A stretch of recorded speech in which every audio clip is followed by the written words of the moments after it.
Okay, this video is about demand, and the topic here is a really tough one for a lot of students because of just a lot of times it's just because of the terminology. It's not necessarily that this is a very complex topic, right? People understand demand when you demand or you buy something.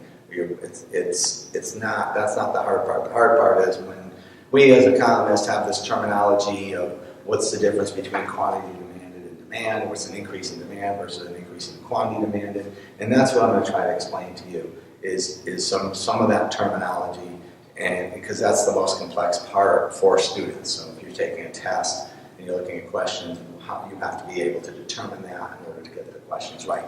So demand is pretty simple. It's a willingness to buy. It's not necessarily going to measure the number of buyers because there has to be somebody willing to supply on the other side. So I would be willing to buy a new Lexus for $5,000, but there's nobody willing to sell me that. So it doesn't mean that this is the amount sold. All this means is, all demand measures is at each price, what is the amount or quantity that people are willing to buy.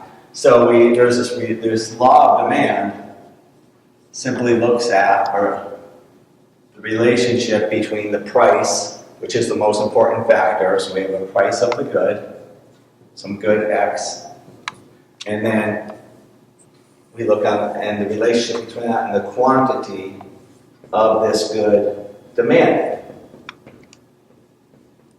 So that's what we're looking at down here is the quantity demanded of that particular good. And we say there's an inverse relationship.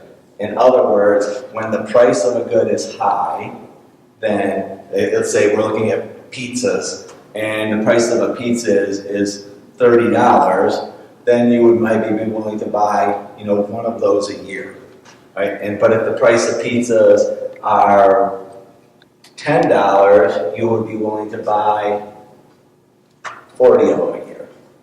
So this relationship, this inverse relationship, is what's implicit in this law of demand. So the relationship says is the price of good X goes up, the quantity demanded of good X goes down. Or, if you look at the other way, the price of good X goes down, the quantity demanded goes up. So they go in opposite directions. So looking at this question here, we'd say that, or this example, we'd say as the price goes from 10 to 30, the quantity demanded goes from 1 to 40. So as the price goes up, the quantity demanded, the quantity demanded is going to go down. So we go from 40 to 1. So when the price is 10, we're here. That's called the demand schedule. Price is equal to 10, quantity is equal to 40. When the price is equal to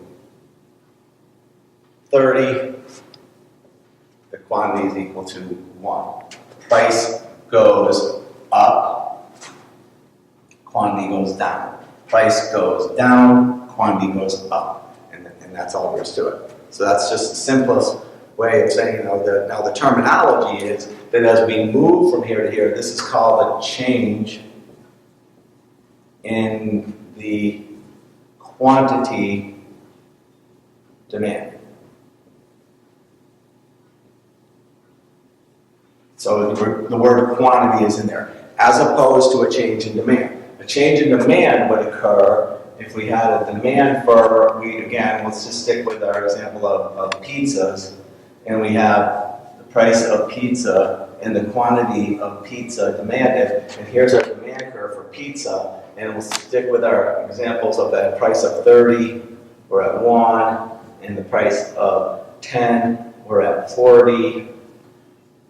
So if we look at this example, say, all right, well, what would be a change of demand? Because we know an increase in the quantity demanded would occur from a change in the price. But what would cause the whole demand curve to shift would be something like income. So if people made more money, and let's just say fast forward 10 years from now, we have inflation, and everything costs a lot more money, then there might be, there might be an increase in demand because people just have more money.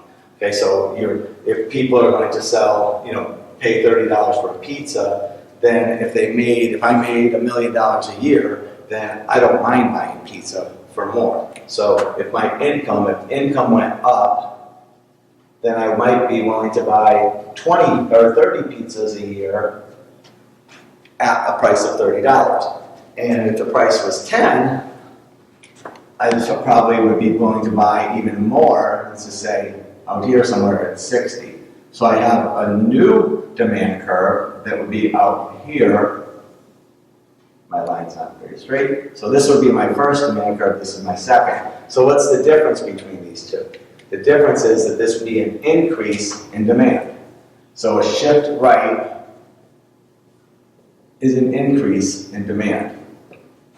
What caused that shift of the entire demand curve? In my example, it was income.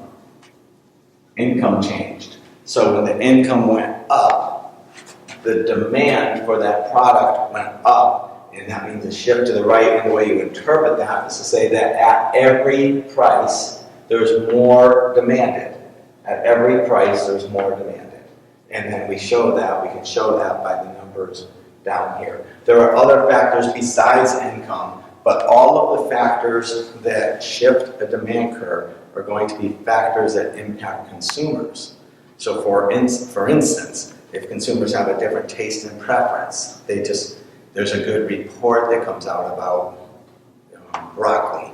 So they say, all right, well, let's eat more broccoli. That would be a shift of the demand curve.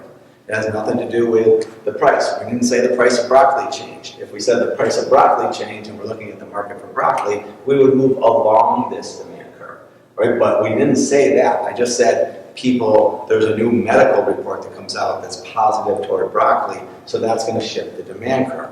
Or it could be a negative report that comes out, and that would shift the demand curve to the left. So if you move to this side, that would be a decrease.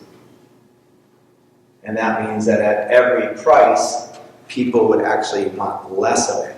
And that could happen because people's, again, tastes and preferences. It could happen because people lose their jobs, so they no longer have the income that they had before. It could happen because there's related goods that are more attractive.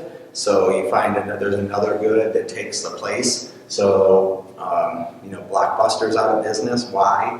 Because Netflix took its place, so the demand for blockbuster movies would go this way because Netflix started shipping them to people's houses before everything became automated and you just go online and do it. So that's how it could work. Okay, so anything negative toward the consumers, anything negative is going to cause the demand curve to shift to the left. Anything positive is going to cause the demand curve to the right. And you could look at all the details on the notes that are provided for you.